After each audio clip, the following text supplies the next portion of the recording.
Since the very first episode, I've talked off and on at points about ransomware and the big problems they can cause. In fact, we already talked about this one piece of ransomware called Wannacry back in earlier episodes, but I think it deserves its own full episode given the scope of how big it was from start to finish.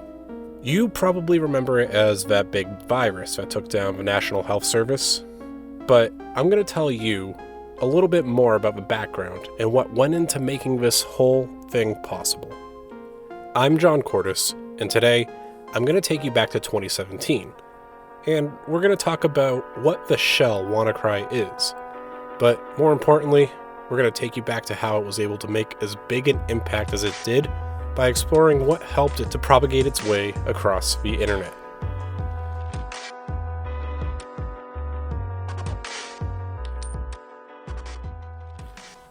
So, before we get into the episode, I want to take a quick second to tell you about something that I think is pretty exciting. If you follow me on Instagram, you might have seen me posting that I've gone ahead and tested some items from an online store that I was hoping I could offer to you. Well, they're here.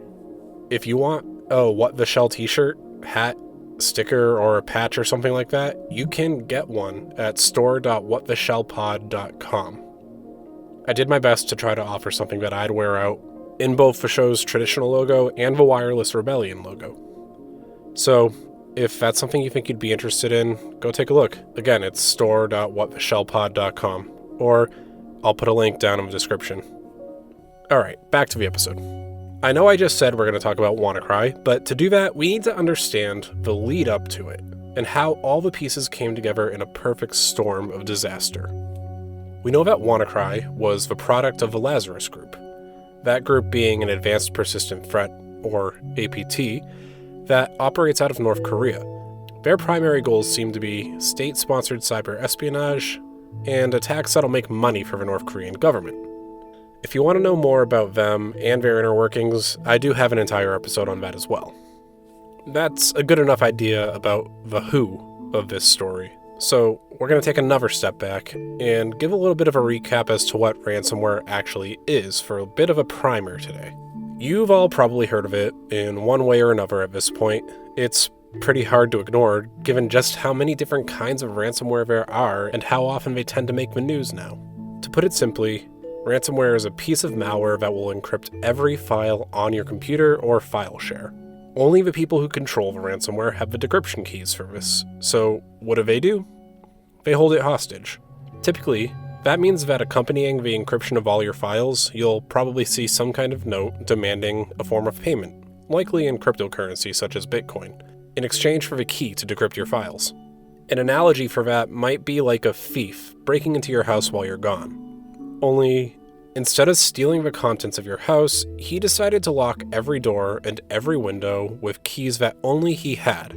And when you got home, there'd be a note taped to the front door saying to leave some cash in exchange for the new keys to get in. In both situations, you've got a couple options. You can either abandon the computer, or, as it were, the house, and start over with a blank slate. That might seem like it's a bit overkill, but let's talk about the second option before we jump to that point. The second option is that you pay off the criminal and they give you the keys. The big fear here is that you need to be 100% certain that you know how they got in, that they're still not somewhere else you haven't looked, and that they'll actually hold up their end of the bargain after you pay them. After all, a thief in this situation could just keep the keys. These are criminals we're dealing with after all, so it's not surprising to know that sometimes they'll come back and re-encrypt your files, keep a foothold in your network, or just lie and take your money. Now, ransomware organizations do have a bit of a reputation to upkeep.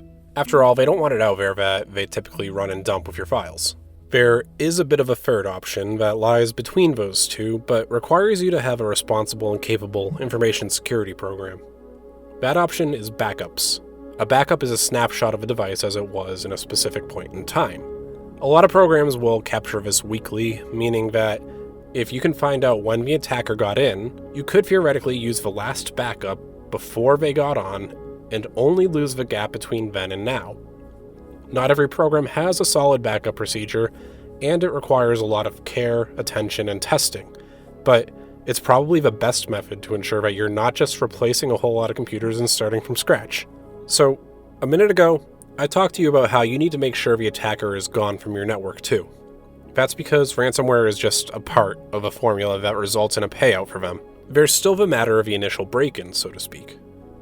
A hacker or a hacking group needs an exploit or a way in to start the whole process. There's a whole market revolving around those exploits. Hackers and researchers will spend countless hours looking at code and systems trying to find ways they could wriggle their way in or to escalate their permissions from a normal account into admin-level access. If you're doing this legally, they're often referred to as bug bounties. Many companies have specific test criteria and test instances that you can use, and they'll pay you if you find a bug in their tools. When I was researching this, I was pretty surprised to learn that one of the first companies that did this was actually Netscape. You know, the dial-up internet platform way back in 1995. It caught on a lot more in the mid-2000s, but now there's thousands and thousands of companies doing this. I myself have done bug bounties before. It's not super lucrative, but it's interesting. But why would a company do that? Well, in some cases, it can be more cost-effective. You're essentially outsourcing security to the public, and the cost for that vulnerability and paying out the hacker who found it so that you can patch it is likely less than the repercussions of it going the other way. If a malicious hacker had found and exploited it, not only would you potentially have a fiscal loss in the way of fines, machine replacement, man-hours, but the company would have a reputational loss. If we look at payouts just last year, Google paid one researcher $157,000 after they found a major security issue in the Android operating system. Now, I know I just gave a big number, but the thing you need to understand here is that this is in the upper echelon of payouts. So that's not the normal. The average bug bounty payout, according to popsci.com, is just about $250. Those are for low-level vulnerabilities. These vulnerabilities with a lower payout were likely easier to find, less extreme vulnerabilities that maybe required a very specific circumstance to be exploited, but were still noteworthy enough that they felt like they deserved a little bit of money for the bug bounty.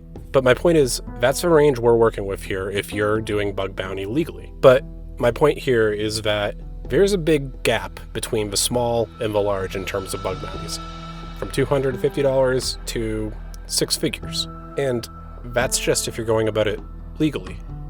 There are other groups willing to pay even more for exploits that haven't been revealed. Those exploits that haven't been revealed are called 0 days. The kind of people that would pay out big bucks for exploits like this might be criminals, nation-states like the United States, China, Russia, and even North Korea.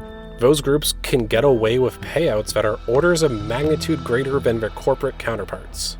Why? Well, think about it from the government perspective here. If someone posts on the dark web that they have an exploit against a popular operating system or tool that hasn't been patched anywhere yet, what could an intelligence agency do with that kind of power? That's why, if you're on the dark web, you'll often see notes that read like this. And you can see this note that I'm about to read on the transcript at whattheshellpod.com. The note read, "Hello, I buy the 0-day vulnerabilities. It is possible to purchase 1 day in some cases. Money is always available." It goes on to list some of the payouts, too. For example, an operating system vulnerability that lets you go from a normal user to an admin would get you between $30,000 and $70,000 for Windows.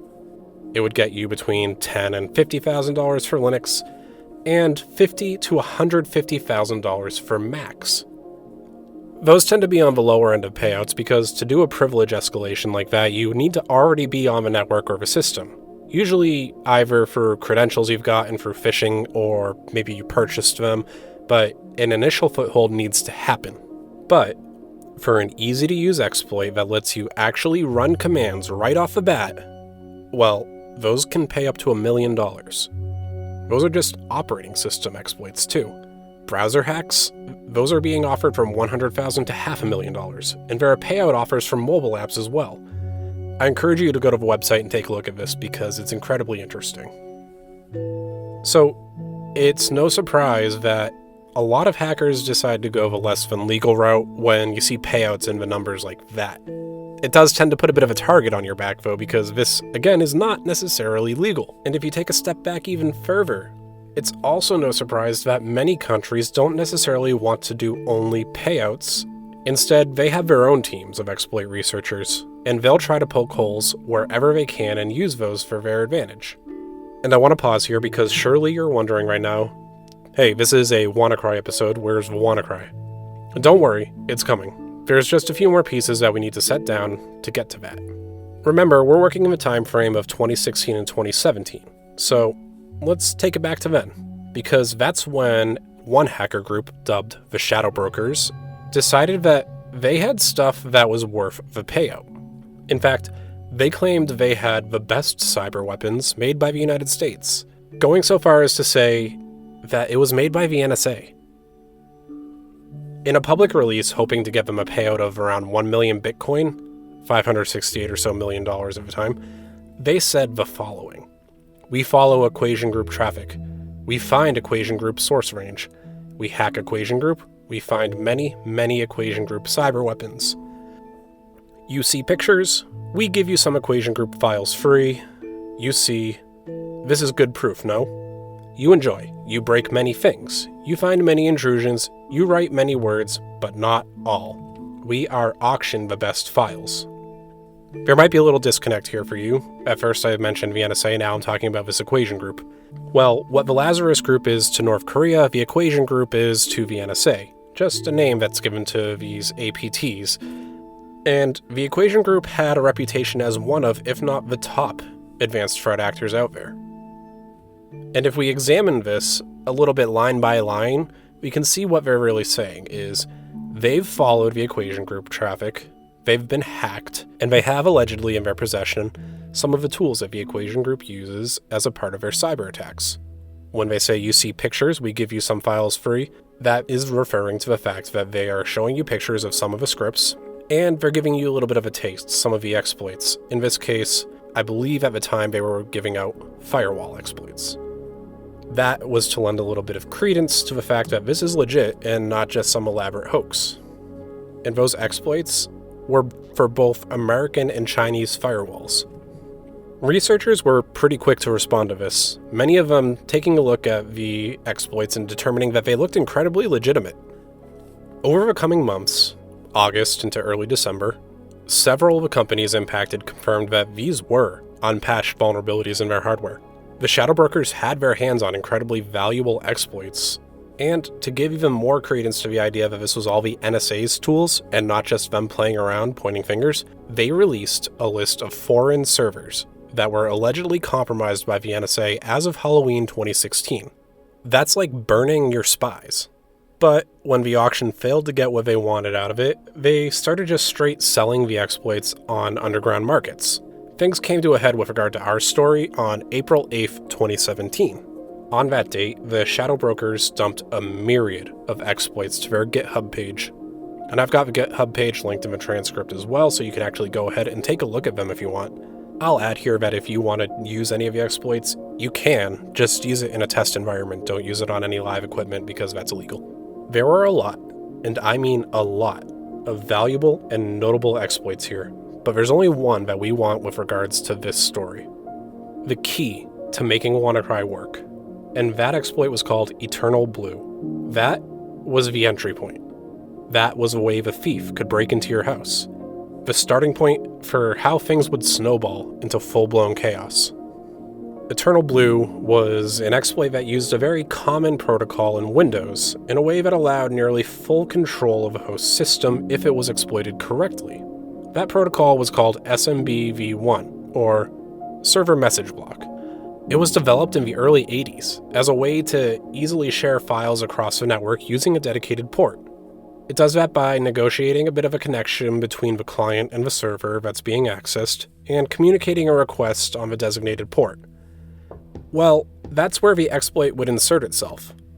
Under certain conditions, a malicious version of those request packets could be forged, processed, and allowed, resulting in the attacker being able to connect to the system and start getting to work spreading their malware. In this case, it would end up resulting in the spread of ransomware. Now remember, it's April 8th at this point, and something interesting happened about a month before this. Microsoft released a patch for that very issue. If you're a security researcher and you're looking at this, that might suggest that these exploits that were eventually released were tied to the United States.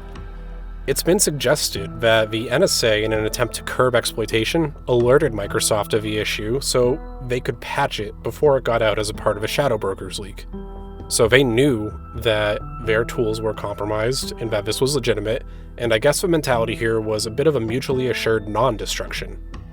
If this was going to get out into the world, the NSA would rather cut off their own limb and no longer be able to use the exploit effectively that they'd been using for quite a while. But 1 month probably wasn't enough time for this, because either way, this is exactly what someone was waiting for to use to chain something dangerous to. Enter the Lazarus Group.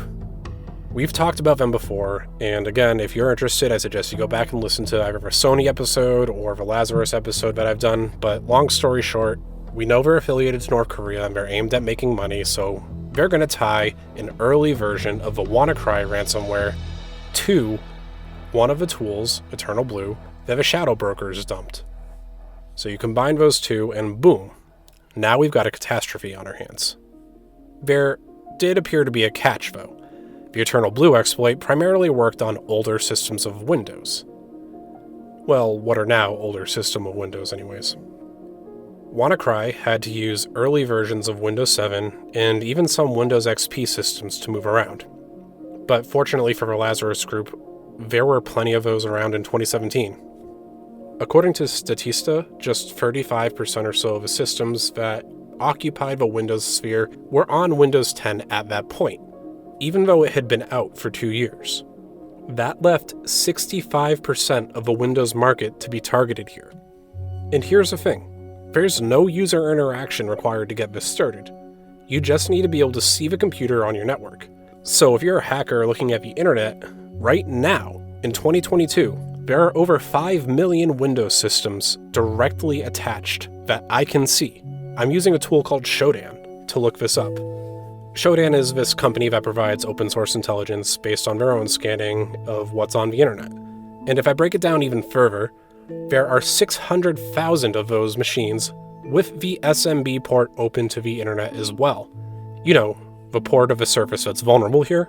If I really wanted to, I could filter it down by operating version and by SMB version, but that's a hefty amount of work. That's all to say that there's a large target base that someone could just start spamming with attacks right now, and even if just 1% of those machines responded, that's still 6,000 machines that I can now use as a foothold into their own network, and then start going after everything that isn't connected to the internet.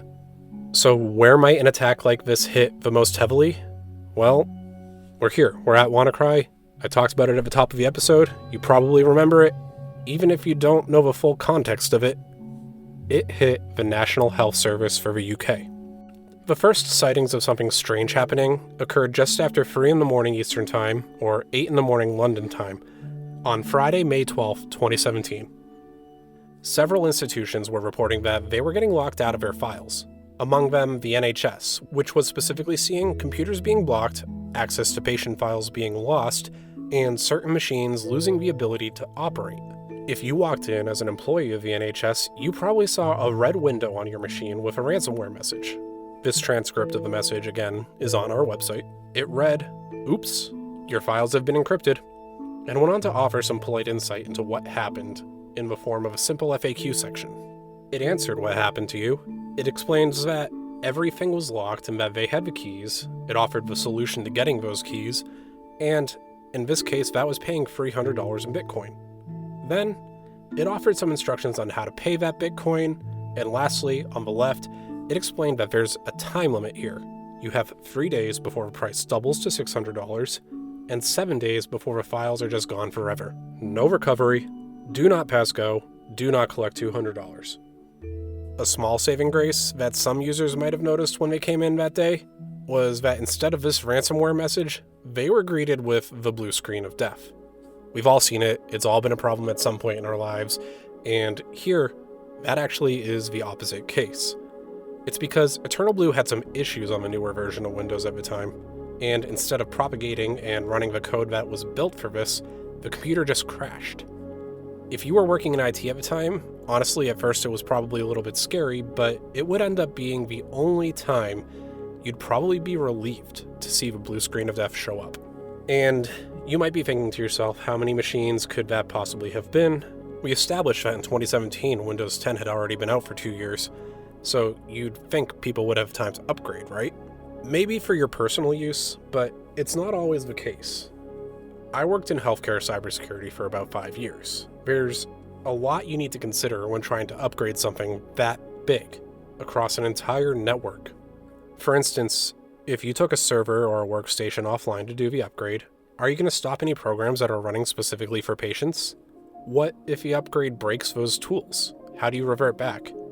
A lot of healthcare software can be years old because the hardware that it works on and in conjunction with is equally as old. And it's just difficult to find the time and money to update it without impacting a litany of hospital resources. So what happens instead?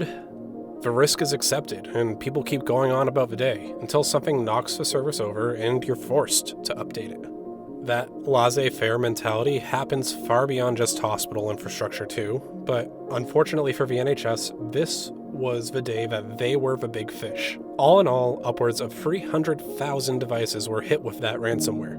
In the UK alone, about 20,000 appointments needed to be cancelled, and it's estimated that it cost the NHS around £92 million. It got so bad that for almost a week after this happened, the NHS was still using primarily paper documents, needing to abandon the digital format that had become standard at that point. So, how did Wannacry stop spreading? How did we get that bit of a light at the end of a tunnel here? Well, I'm going to kick it over to one security researcher by the name of Marcus Hutchins, because he is the one that figured out that something pretty weird was happening behind the scenes of the attack. After lunch on that Friday, on a day that Marcus was supposed to be off, he got home and noticed that on the threat sharing platform he used, that it was flooded with the news of a Wannacry impact on the NHS. In an article he wrote about the situation, he said, quote, "Although ransomware on a public system isn't even newsworthy, systems being hit simultaneously across the country is. Contrary to popular belief, most NHS employees don't open phishing emails, which suggested that for something to be this widespread, it would have to be propagated using another method." As the day went on, he was able to get a sample of the malware and started to reverse engineer it a bit, only to find that it was calling out to a specific domain. That, in and of itself, is not unusual. Pretty frequently, malware will reach back to what is called a command and control domain, or command and control server. That's basically just a server that's owned by the attacker that can perform a multitude of functions, including receiving loot, giving new instructions, and other things that would genuinely concern your cyber defense team. What was weird here was that the domain was unregistered. Every website that has a domain name, like Facebook, Google, YouTube, they all have the name registered and in control. After noting that this was unregistered, Marcus decided to register it. It's not the first time he's done something like that either. It's a pretty common thing to think about. How can you maintain leverage over a potential C2 server? If it's unregistered, you register it and you take control of that domain. Not the server itself, but you control where it's looking when that domain is looked up. So he didn't really think much of that at the time, but he was able to use some tools to detect that this attack did start around 8 a.m. London time, given the amount of queries that would be going to that domain. While that went on, he continued to look at the malware and had made the leap in his head that based off the connections he was seeing it try to make, that this could have been using the Eternal Blue exploit from a month prior. Eventually, he did what I love, which is just sourcing his information to the community at large and seeing if anyone else came to similar conclusions. Researchers at Cisco Talos wanted to try to confirm it too, so they reached out to Marcus for the sample of malware that he had. Only there was a problem. They couldn't get it to run. The exact same sample he was using was failing now for the new researchers trying to take a look at it. It turns out that Marcus had accidentally triggered a kind of kill switch for the malware when he registered that domain. To verify that that domain registration was in fact the quote kill switch here, he decided to modify his own host file so that the domain lookup would purposely fail, effectively simulating how it was before he registered it. With that set, he anxiously tried to launch the code again, and lo and behold, it worked. It turned out that the process for Wannacry to operate was something like this. Look for a domain. If it's not registered, ransom that system and spread. If it is registered, do nothing. There were a few other considerations that Marcus had voiced concerns about too. Firstly, was this the only domain? Turned out that yes, it was kind of. It was the only domain for that specific instance of Wannacry. But much like another virus that I won't name, there are possible variants that might be calling out to a different domain. And it wasn't unreasonable to think that they could just change it and let it repropagate. It was critical here that systems, especially internet-facing systems, got patched immediately. If you're interested in a bit more of a technical dive of that story, Marcus wrote a great blog post titled How to Accidentally Stop Global Cyber Attacks. It's on his blog called malwaretech.com. And it really is a great read. Wannacry didn't just stop at the NHS. It's easy to think that that's the big impact, that's the big play, but it hit a lot of other places that day as well. It kept changing, impacting more and more institutions, and all in all, it spread to more than 150 countries. And when you factor in the other companies it hit, that ransomware did around $4 billion in damages. Those damages come from things like missed services that could have made a profit, insurance paying out the ransom, equipment that might have needed to be replaced, and all the other little things that happen when you grind to a halt and need to make sure every little thing is clean. Wannacry was probably one of the first big ransomware hits to really catch the public eye, possibly because of just how far that reach went. You might think, even after what I just said, that the UK was the holder of the most amount of users hit by it, but it was actually Russia. It took out systems in Russia's interior ministry, its railways, banks, and even some of their cell phone providers. Here in the United States, it did damage to FedEx, causing delays in deliveries that could have totaled up to hundreds of thousands of dollars in damages. German railways saw themselves hit with it, so not only were we looking at a potential healthcare disaster in the UK here, we were looking at infrastructure problems that could have spanned the entire globe. In the transcript, I've put a screenshot of one situation where the schedule for the German rail system was cut off by the Wannacry ransom note. In South Korea, it was the cinema. One of the country's biggest cinema conglomerates said that their advertising servers were hit, and it caused impacts at 50 of the cinemas that were attached to those servers. Even in China, hundreds of thousands of computers were hit with this. That spans roughly 30,000 institutions, including government agencies, hospitals, and schools. My point with all of this is that something like this doesn't really know borders. It didn't stop unless that kill switch had been triggered. And even then, that didn't help all the people and organizations that were already encrypted. Each of those organizations would now have to devote time and resources into a full investigation, a full recovery, and a verification to make sure that it was out of their system once and for all. That's not a simple task, especially for organizations that place restrictions on when events like that can occur. And even after that, whatever work they had been doing was now significantly delayed, causing another loss. This is where we see that fiscal cost that isn't much talked about, all adding up in the shadows. Wannacry raised the game for security awareness. The importance of a solid patching program for your systems was critical, because while some industries watched this all unfold, scared that they might be next, the ones that had maintained a good patching cadence and good practice were able to keep up and likely avoid a major impact. It raised the standards of the security industry as a whole, which in the end would benefit programs, but at that point in time, it certainly felt a bit different. I think before this incident, there was a general attitude that something like this just wasn't likely to happen to your own organization. A little bit of a, it couldn't possibly be me kind of thing. But Wannacry certainly knew how to humble an entire industry. And on the flip side of it, I think Wannacry also really showed the black hat hacking community how much of a profit there was to be made in ransomware.